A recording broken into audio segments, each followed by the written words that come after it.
নমস্কার, ওঙ্কার বাংলায় আপনাদের সকলকে স্বাগত জানাচ্ছি। এই মুহূর্তে আপনাদের সাথে রয়েছে আমি অপরূপা। চোখ রাখবো আজকের কিছু গুরুত্বপূর্ণ বিষয় নিয়ে।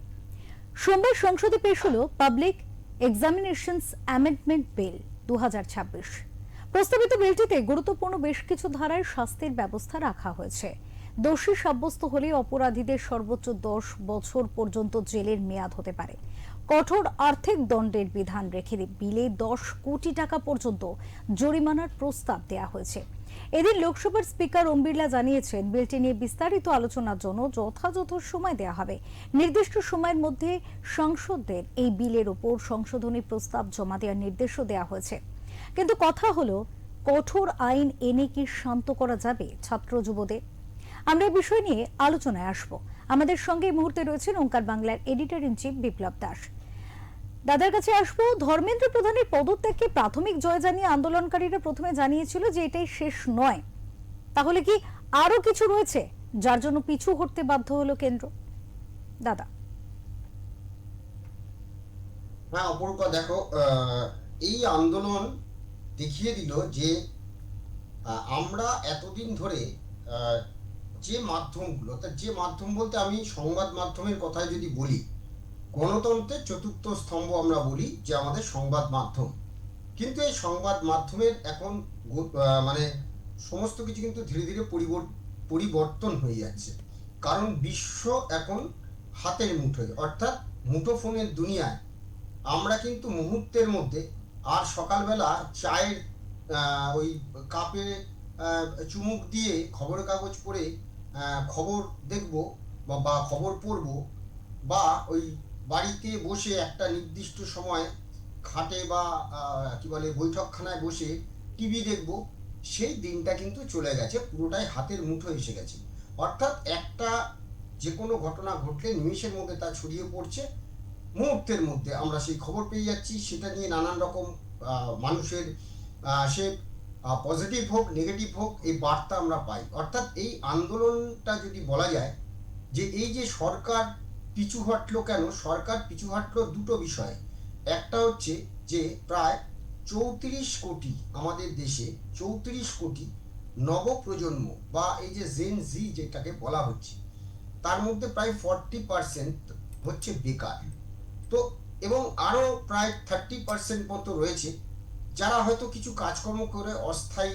হ্যাঁ, তো এই যে পুরো বিষয়টা যে দেশে একটা যে আমাদের বেকারত্বহীনতা বলো বা যাই বলো, হ্যাঁ, তো সেইখান থেকে কোথাও কিন্তু এই জেন জিকে কিন্তু কোনো দলই অবজ্ঞা করে বা তাদেরকে পাশে সরিয়ে রেখে তাদের কথা না শুনে ভারতবর্ষের রাজনীতিতে কোনো দল ক্ষমতায় থাকা কিন্তু দুষ্কর। এইটা বুঝতে পেরেই কিন্তু নরেন্দ্র মোদীর সরকার এই কি বলে এই এই বিলও আনছে এবং পিছু হটতে, অর্থাৎ ধর্মেন্দ্র প্রধানকে কি বলে পদত্যাগ করতে বাধ্য। তো এবারে যদি আমরা এইটা থেকে আসি যে এই আন্দোলন থেকে আমরা কি শিক্ষা নিলাম, শুধু কি বিল পাস করে বা ছাত্রদের দমিয়ে রাখা হবে না, বিষয়টা কিন্তু অনেক গভীরে যদি আমি একটু বিস্তারিত যদি আলোচনা করি, তিনটে বিষয় এর মধ্যে উঠে আসছে। একটা হচ্ছে যে এই যে প্রশ্ন ফাঁস আন্দোলন, এইটাতে প্রথম হচ্ছে সরকারের জন্য কি শিক্ষা দিয়ে গেল এক। দ্বিতীয়ত হচ্ছে এই আন্দোলন থেকে কি শিক্ষা আমরা লাভ করলাম, আর এই আন্দোলন কেন আলাদা। এই তিনটে যদি আমরা বিশ্লেষণ করি তাহলে প্রথমটা হচ্ছে সরকারের জন্য এই আন্দোলনটা কি শিক্ষা দিল। আমরা জানি যে এই প্রশ্ন ফাঁসের বিরুদ্ধে যখন দেশ জুড়ে ছাত্র যুবকরা আন্দোলন করলো এবং এই কেন্দ্রীয় সরকার আইন কঠোর করবে, নরেন্দ্র মোদী বলেছেন আইন কঠোর করার সিদ্ধান্ত নিয়েছেন এবং কড়া শাস্তির বিধান আনতে খসড়া বিল, নতুন বিল আসছে, যে বিলে কিন্তু ছাত্র যুবকদের স্বার্থই রক্ষা করার কথা বলা হয়েছে, সেটাই হচ্ছে সবার আগে। এবং প্রয়োজনে সমস্ত কিছু যে সিস্টেম, সেই সিস্টেমকেও সংস্কার করার কথা বলা হয়েছে। আর কিন্তু আরেকটি বিষয় যেটা, সেটা হচ্ছে যে এই আন্দোলনে ছাত্রছাত্রীদের উপর যে বল প্রয়োগ এবং পুলিশি লাঠি করা হয়েছে, সেটা নিয়ে কিন্তু প্রকাশ্যে দুঃখ প্রকাশ করা হয়নি। এখানে কিন্তু সংঘ প্রধান মোহন ভাগবত তিনি কিন্তু ঠাড়ে ঠোড়ে বুঝিয়ে দিয়েছেন যে ওই বিষয়টা ঠিক হয়নি তাদের উপর। তাই মানে এই যে বিরোধীদের দাবি মতো সংসদ অভিযানে এই যে পুলিশের যে একটু বাড়াবাড়ি হয়েছিল সেটা দিয়ে কিন্তু আহ, এই যে মানে সরকারের মধ্যে সরকার বিরোধীদের যে দ্বৈরথ, সেই দ্বৈরথ কিন্তু একটা বিষয়। এখান থেকে কিন্তু সরকার একটা শিক্ষা নিল আগামী দিনে, যাতে কোনো আন্দোলনে সরকার কিন্তু দুবার ভাববে এরকম আন্দোলনের উপরে বল প্রয়োগ করার ব্যাপারে। এটা যেমন একটা। দ্বিতীয়ত হচ্ছে এই আন্দোলন থেকে কি শিক্ষা পাওয়া গেল। এই আন্দোলনের সবথেকে বড় শিক্ষা যেটা হচ্ছে আহ, গণতন্ত্রে যে কোনো সরকারের উচিত মানুষের কথা শোনা এবং তাদের সেই দাবিগুলোকে গুরুত্ব দেওয়া। সেই জন্যই তো মানুষ একটা সরকার গঠন করে বা সরকারের আহ, আহ, গঠনের জন্য তারা দায়িত্ব নিয়ে সেই দলকে ক্ষমতায় নিয়ে আসে। কিন্তু ক্ষমতায় বসে যারা ক্ষমতার জোর, পুলিশি ব্যবস্থা বা কঠোর মনোভাব দিয়ে মানুষের প্রতিবাদকে দমন করবে ভাববে, এটা কিন্তু বেশি দিন করা যায় না, যেটা আমাদের এই পশ্চিমবঙ্গের ক্ষেত্রেও কিন্তু হয়েছিল। অর্থাৎ যে কোনো জিনিস সময় মতো আলোচনার মাধ্যমে সমস্যার সমাধান করার চেষ্টাই হচ্ছে একটা দায়িত্বশীল সরকারের কাজ। যেটা আমরা দেখেছিলাম 2020 সালে এই যে কৃষক আন্দোলন হয়েছিল, সেই সময় কৃষক বিল কিন্তু নিয়ে তুলে নিতে বাধ্য হয়েছিল মোদী সরকার, এবং তুলেছিল বলে সেই জন্য কিন্তু 24-এর নির্বাচনে আবারও মোদী সরকার এসেছে। অর্থাৎ কৃষকরা কিন্তু মোদী সরকারের সঙ্গেই ছিল, এটা অস্বীকার করে লাভ নেই। তো এই জায়গাটাতে যে দিল্লির যে আন্দোলন হলো, এই আন্দোলনে মানুষের একদিকে মানুষের ক্ষোভ, যেহেতু পুলিশ এই যে লাঠিচার্জ করা, পেলেট গান ব্যবহার করা, তাতে মানুষের একদিকে ক্ষোভ এবং সহানুভূতি এই দুটো যেমন বাড়িয়ে দিয়েছিল। এবং এই যে ছাত্র এবং ছাত্রছাত্রী এবং মহিলাদের ওপরে যে হিংসার যে ভিডিও সামাজিক মাধ্যমে ছড়িয়ে পড়েছে, আমি যেটা বলছিলাম যে এত দ্রুত ছড়িয়ে পড়ছে যে ফলে জনসমর্থন কিন্তু ওই কেন্দ্র সরকারের কাছ থেকে জনসমর্থন কিন্তু দ্রুত কমতে শুরু করেছে। তো সেই জন্য যেটা বলছিলাম যে এই আন্দোলন কিন্তু এই যে আমরা বলি না খবরের কাগজ বা টেলিভিশন অর্থাৎ প্রিন্ট মিডিয়া, ইলেকট্রনিক মিডিয়া থেকেও কিন্তু এই আন্দোলন থেকে একটা শিক্ষা, যেটা হচ্ছে সামাজিক মাধ্যম এখন জনমত গঠনের অন্যতম শক্তিশালী মাধ্যম। এটাই হচ্ছে এই আন্দোলন থেকে একটা বড় সুবিধা। আন্দোলনের ছবি, ভিডিও মুহূর্তের মধ্যে কিন্তু সারা দেশে পৌঁছে গেছে। ফলে মানুষ কিন্তু মূলধারার যে সংবাদ মাধ্যম, সেই মূলধারার সংবাদ মাধ্যমের বাইরেও কিন্তু বাস্তব পরিস্থিতি জানতে পেরেছে। তাই শুধু প্রচার বা ভয় দেখিয়ে কিন্তু মানুষের প্রতিবাদকে আর থামানো সম্ভব হবে না। এটা তো গেল 2 নম্বর। এবং শেষ 3 নম্বর হচ্ছে অন্যান্য আন্দোলন থেকে এই আন্দোলনটা কেন আলাদা। এই আন্দোলনটা কোনো রাজনৈতিক দলের আন্দোলন নয়, কোনো স্বীকৃত রাজনৈতিক দল নয়, এবং এই আন্দোলনটা কিন্তু হয়েছে প্রশ্ন ফাঁস এবং চাকরির ভবিষ্যৎ, ন্যায্য অধিকারের দাবিতে রাস্তায় নেমেছে। কারা নেমেছে? ছাত্র ছাত্রী, যুবকরা রাস্তায় নেমেছে। তাই সাধারণ মানুষ কিন্তু দেখেছে যে যারা রাস্তায় নেমেছে তারা কেউ আমাদের ঘরের সন্তান, কেউ আমাদের পাড়ার ভাই বোন বা ভাইপো ভাইজি, যাই হোক, এই এই এই তো। এবং এই আন্দোলনে সামাজিক মাধ্যম গুরুত্বপূর্ণ ভূমিকা পালন করেছে। তাই আন্দোলনের যে প্রতিটি ঘটনার ছবি, ভিডিও দ্রুত ছড়িয়ে পড়ায় কিন্তু মানুষের সমর্থন কিন্তু ক্রমশ বেড়েছে। একই সঙ্গে এই আন্দোলনটা যেহেতু দিল্লি অর্থাৎ দেশের রাজধানী দিল্লিতে হয়েছে এবং এমন একটা জায়গায় হয়েছে যেটা কিন্তু সংবাদ মাধ্যম তো বটেই, অর্থাৎ আমি যেটা বলছিলাম মূলধারা সংবাদ মাধ্যম গুরুত্ব দিয়ে প্রচার করেছে। সেখানে প্রায় দেখা গেছে যে 24 ঘন্টা ধরে পড়ে থাকতে দেখা গেছে। এবং এই মূলধারা সংবাদ মাধ্যমগুলি কিন্তু এখন প্রত্যেকেরই সমাজ মাধ্যমে তারা কিন্তু সক্রিয়। ফলে সমাজ মাধ্যমেও কিন্তু সারাক্ষণ ধরে এই প্রচার হয়েছে। ফলে এবং গুরুত্ব দিয়ে সকলে প্রচার করতে বাধ্য হয়েছে একটি কারণ হচ্ছে ওই প্রতিযোগিতা। অর্থাৎ একদিকে মূলধারা সংবাদ মাধ্যমের সঙ্গে সমাজ মাধ্যমের যে প্রতিযোগিতা, সেই প্রতিযোগিতায় কিন্তু এটা মূলধারা সংবাদ মাধ্যমগুলো বিষয়টিকে গুরুত্ব দিয়ে প্রচার করতে বাধ্য হয়েছে। তাই এই যে এই আন্দোলন, অর্থাৎ এই যে কঠোর সরকারের একটা কঠোর অবস্থান ছিল প্রথমে, তারপর সেটাতে নমনীয় হয়েছে। পুলিশি ব্যবস্থা এবং নানা চাপের পরেও যখন আন্দোলনকারীরা দেখছে পিছু হটছে না, শেষ পর্যন্ত কিন্তু সরকারকে এই দাবি মেনে নিতে হয়েছে। এতে একটা জিনিস প্রমাণ হয়েছে যে ঐক্যবদ্ধ, শান্তিপূর্ণ এবং জনসমর্থন ভিত্তিক আন্দোলন গণতন্ত্র সরকারের সিদ্ধান্তে পরিবর্তন করতে কিন্তু সক্ষম হয়। এই আন্দোলন থেকে কিন্তু আমাদের এটাই হচ্ছে এবারের শিক্ষা। অপরূপা। হ্যাঁ দাদা, এক্ষেত্রে আরেকটা বিষয় যেটা রয়েছে যে আপাতত এই যে আইন আনা হলো, কেন্দ্রের তরফ থেকে যে আইন আনা হলো, তাকে কোথাও গিয়ে একটা জোড়া চাপে দেওয়ার একটা প্রয়াস, আর যদি সেটা হয়ে থাকে তাহলে এক্ষেত্রে এই যে আন্দোলন শুধুই কি ছাত্র আন্দোলন, শুধুই কি একটি পরীক্ষার বিষয়কে কেন্দ্রিক আন্দোলন, নাকি এর পিছনে আরো কোনো গভীর সমস্যার আঁচ পেল কেন্দ্র?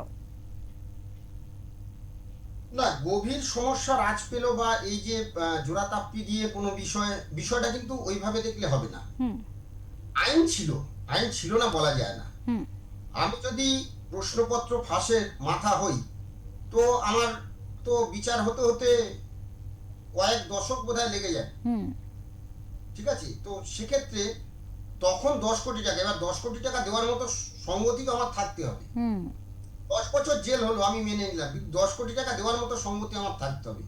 তাই এই এই জিনিসটা নয়, মেন প্রথম কথা হচ্ছে যে সিস্টেম বদলাতে হবে। যে সিস্টেমে আমরা কাজ করছি, সিস্টেম বদলাতে হবে। যেরকম আমাদের সংবিধান রচিত হয়েছিল কবে, সেই সংবিধানকে কিন্তু আমরা কি যারা সংবিধান রচয়িতা ছিলেন তারা তো বুঝতে পারেননি যে আজ থেকে 70 বছর বাদে সরকার বা দেশের কি হতে পারে, এরকম কি মাধ্যম হতে পারে, মানে অনেক কিছু বিষয় ছিল। হুম হুম তো তার ফলে আমাদের কি হচ্ছে যে আমরা প্রগতি মানে মানে প্রযুক্তির সঙ্গে সঙ্গে আমাদের সংবিধান বা সবকিছুর যেরকম বদল ঘটাচ্ছি, তেমনই কিন্তু এই সিস্টেমের বদল ঘটাতে হবে। হুম এই সিস্টেমের যদি বদল ঘটানো না যায়, সিস্টেমের বদল ঘটাতে হবে এবং সেই সঙ্গে কড়া নজরদারি, হুম সেই সঙ্গে কড়া নজরদারি রাখতে হবে। শুধু ঘটনা ঘটা মাত্র, অর্থাৎ এই যে মানে পরীক্ষার দিন ঘোষণা যেদিন থেকে হচ্ছে এবং পরীক্ষা চলা পর্যন্ত পুরো জিনিসটাকে এমন একটা সিস্টেমের মধ্যে বেঁধে রাখতে হবে, এমন এক লক অ্যান্ড কি যদি বলা যায়, হুম মানে সেই চাবিটা, যেমন আমি যদি বলি পরমাণু বোমা বা আহ, তার এটা কার কাছে থাকে, তো তেমনি এই মানে লক অ্যান্ড কিটা এমন জায়গায় থাকতে হবে যাকে ভারতের জনগণ বিশ্বাস করে বা দেশের যে সরকার, সেই সরকারের তিনি আস্থাভাজন এবং তাকে বিশ্বাস করতে হবে, এরকম কাউকে দিতে হবে। দেখো, যে কোনো জিনিস, যে কোনো আমরা যদি দেখি যে ভারতবর্ষ কেন, আমরা যদি বিদেশেও দেখি, দুর্নীতি, চুরি এগুলো চলবেই, এগুলোর জন্য এক শ্রেণীর মানুষ আছে, ভারতবর্ষে তো আছেই, বিদেশেও এটা চলছে, এটাতে হবে। কিন্তু আমার যদি এমন একটা সিস্টেম তৈরি হয়, যে সিস্টেমের মাধ্যমে, যেহেতু এখন প্রযুক্তি এতটাই উন্নত, যে সাইবার ক্রাইম যদি আমরা দেখি, যে এখন হচ্ছে সব থেকে বেশি হচ্ছে সাইবার ক্রাইম। তো সাইবার ক্রাইমের জন্য এত ডিজিটালি এত রকম সফটওয়্যার আসছে বা ডিজিটালি এত রকম পরিবর্তন করা হচ্ছে, রিসার্চ হচ্ছে, ঠিক আছে, প্রচুর মানুষ এটা নিয়ে ডেটা কালেকশন করে সেটাকে রিসার্চ করছে কিভাবে প্রত্যেক কটা জিনিসকে আর কি সুরক্ষিত রাখা যায়। তো এই সুরক্ষা ব্যাপারটা এমন জায়গায় আনতে হবে, শুধু আইন করে কিছু হবে না, যে আমি দ্রুত আইন করলাম, হ্যাঁ 4টে লোককে নিয়ে চলে গেলাম, এরকম করে কিছু হবে না। দ্রুত আইন করলাম সবই ঠিক আছে, কিন্তু বিষয়টা হলো যে প্রয়োগ। কোথা থেকে, অর্থাৎ গোড়ায় কি গলদ আছে, সেই গোড়ায় গলদ যাতে না থাকে সেটাই দেখতে হবে, সিস্টেমের বদল আনতে হবে। তবেই কিন্তু এই ধরনের যে প্রশ্নপত্র লিক হওয়া বা প্রশ্নপত্র চুরি হয়ে যাওয়া বা এই এই বিষয়গুলো কিন্তু তবেই কিন্তু সুরক্ষিত থাকবে। হুম দাদা, এক্ষেত্রে আরো একটা বিষয় রয়েছে, যেমনটা আপনি বললেন যে একদমই যে আইন শুধু আনলেই হবে না, এক্ষেত্রে স্বাভাবিকভাবেই আইনের যথাযথ প্রয়োগও কিন্তু অবশ্যই রয়েছে, একটা সেক্ষেত্রেও একটা প্রয়োজনীয়তা রয়েছে। এবং যেটা আরেকটা বিষয় আপনি তুলে আনলেন আলোচনায়, যে সমাজ মাধ্যমের সক্রিয় ভূমিকা। তো বর্তমানে যে পরিস্থিতি, সংবাদ মাধ্যম, মূলধারার সংবাদ মাধ্যম ছাড়াও সমাজ মাধ্যমের যে প্রভাব, এবং এক্ষেত্রে রাজনৈতিক একটা প্রভাব কি ব্যাপকভাবে দেখতে চলেছে আগামী দিনে? কারণ দেশের রাজনৈতিক পরিস্থিতির দিকেও যদি তাকানো যায়, সেক্ষেত্রে এই আন্দোলন কিন্তু একটা বড় সড়ো চ্যালেঞ্জ হয়ে দাঁড়ালো একটা দেশের সরকারের কাছে সামনে। তো সেক্ষেত্রে আগামীতে দেশের রাজনৈতিক পরিস্থিতির উপর এটা কতটা প্রভাবী? দেশের রাজনৈতিক পরিস্থিতি আগামী দিনে যদি আমরা দেখতে যাই, তাহলে কিন্তু আগামী দিনে সরকারকে মানে এরকম আন্দোলন কিন্তু আরো হবে। হুম ইতিমধ্যে E20 বলে একটি সংগঠন কিন্তু তৈরি হয়ে গেছে। এটা যেমন সিজেপি ককরোচ জনতা পার্টি ছিল, হুম তেমনি হুম E20 জনতা পার্টি বলে ইতিমধ্যে আরেকটা কিন্তু সংগঠন সক্রিয় হয়ে উঠেছে। হুম এই E20 তারা কি চাইছে? তারা চাইছে যে যেহেতু দেশে পেট্রোলের সঙ্গে ইথানল ব্যবহার করা হচ্ছে, এই হুম পেট্রোলের সঙ্গে ইথানল ব্যবহারের ফলে গাড়ির ক্ষতি হচ্ছে। হুম এটা কিন্তু আহ, আমাদের আহ, আহ, যিনি কি বলে মন্ত্রী আছেন, কেন্দ্রীয় মন্ত্রী, তিনি কিন্তু ইতিমধ্যে এটা নিয়ে বলেছেন। এবার এইটা নিয়ে বলার ফলে অর্থাৎ নীতিন গাডকারি, এবং যেটা জানা যাচ্ছে যে এই নীতিন গাডকারির আবার যে পুত্র, তার আবার ইথানলের কোম্পানি আছে। তো এখন প্রশ্নটা হচ্ছে যে তাহলে উনি ইথানল ব্যবহার করতে বা করার কথা বলছেন, পেট্রোলে মেশাতে হবে 20% বা একটা পার্সেন্টেজ মেশাতে হবে, তাতে গাড়ির ক্ষতি হচ্ছে, হ্যাঁ, এবং দূষণও সে অর্থে রোধ হচ্ছে না, কিন্তু বলা হচ্ছে তাহলে কি কোথাও গিয়ে ওই কোম্পানিকে তুলে আনার কোনো একটা প্রয়াস বা এরকম কোনো প্রচেষ্টা, এইটা কিন্তু ইতিমধ্যে সংবাদ মাধ্যমে আসতে শুরু মানে সমাজ মাধ্যমে আসতে শুরু করেছে। হুম হুম তো এই যে E20 জনতা পার্টি বলে আবার নাকি দেখছিলাম আজকে বিভিন্ন সংবাদ মাধ্যমে হুম তাই নিয়ে লেখালেখি চলছে বা সমাজ মাধ্যমেও সেগুলো আসছে, হুম এবং তাদের যে পরিমাণ দ্রুততার সঙ্গে মানে জনপ্রিয়তা বৃদ্ধি পাচ্ছে সিজেপি পার্টির মতো, হুম তো হয়তো আগামী দিনেও তা হবে।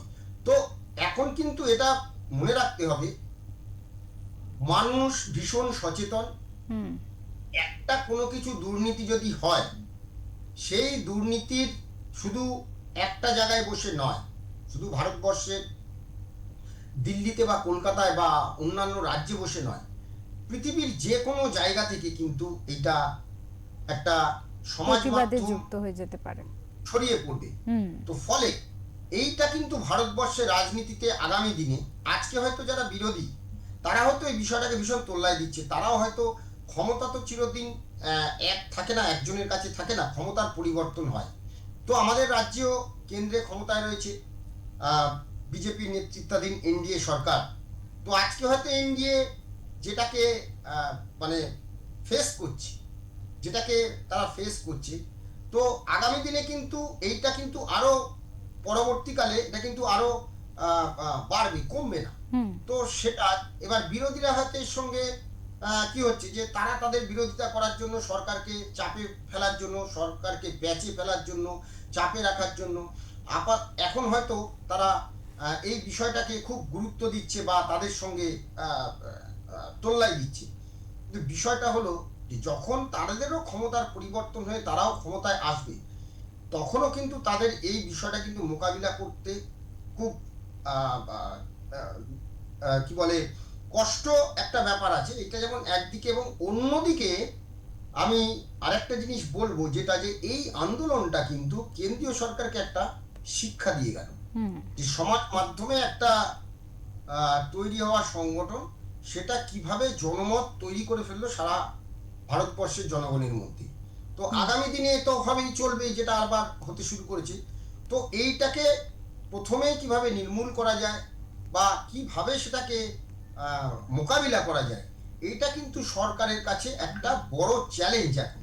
হুম এই চ্যালেঞ্জটা কিন্তু নিতে হবে, কারণ এই আন্দোলনে সরকার পিছু হচ্ছে এখন, পরপর পরপর এগুলো চলতেই থাকবে, হুম ঠিক আছে, এবং এক একটা যে দাবি আসবে, পদত্যাগের দাবি আসবে, এবং এর পেছনে বিরোধীরাও একটা মুখ্য ভূমিকা নেবে। হুম হুম আমাদের আশপাশে যে সমস্ত বিদেশি শক্তি যারা ভারত বিরোধিতা, তারাও চেষ্টা করবে, কারণ এইটা ঘটনা যে সিজেপি আন্দোলনে কিন্তু বহিরাগত শক্তি ছিল, এটা অস্বীকার করার কোনো জায়গা নেই। হুম বহিরাগত শক্তি না থাকলে এই এত এত ছেলে মেয়ে দিল্লির বুকে এসে থাকা খাওয়া, তাদেরকে নিয়ে আসা, হ্যাঁ, এই আন্দোলনের যে অর্থ, এই অর্থ কিন্তু সম্ভব ছিল না। হুম তো সিজেপির আন্দোলন যথার্থ ন্যায় সঙ্গত আন্দোলন, ভারতবর্ষের মানুষের কাছে সহানুভূতি পেয়েছে, এটা অস্বীকার করার জায়গা নেই। কিন্তু এটাও ঘটনা যে এই যে আন্দোলনটা করা হলো, ধর্মেন্দ্র প্রধানকে আজকে পদত্যাগ করতে হলো, ধর্মেন্দ্র প্রধান পদত্যাগ করার পরে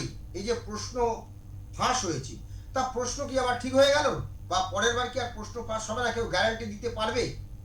পারবে না, কেউ পারবে না। না বিরোধীদের যদিও বসিয়ে দেওয়া যায়, বলতে পারবে যে আমাদের প্রশ্ন ফাঁস হবে না?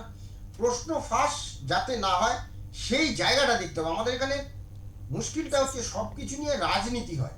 রাজনীতি করার ফলে আজকে যে বিরোধী আছে সে কালকে ক্ষমতায় আসবে, তাহলে তাকেও তো এই জিনিসটা ফেস করতে হবে। তো স্থায়ী সমাধান কেউ চাইছে না। একটা আলোচনায় বসে যাতে আর প্রশ্ন ফাঁস না হয়, সেটা যদি সরকার এবং বিরোধী পক্ষ বসে একটা একত্রে আলোচনা হয়। ডিসিশন নেয়, একটা তৈরি করে, একটা নীতি তৈরি করে যে এই নীতির মাধ্যমে এটা হলে হয় না। আমি দুপক্ষকেই বলছি, অর্থাৎ সরকারকেও বলছি, বিরোধীদেরকেও বলছি, যে একটা গঠনমূলক আলোচনা করে এই যে সিস্টেমটাকে যদি বদল করা যায়, তাহলে তো কারোরই অসুবিধা হয় না, দেশের মানুষের তো এতে কি বলে সুবিধে হয়, একদম। দেশের মানুষ তো উপকৃত হবে।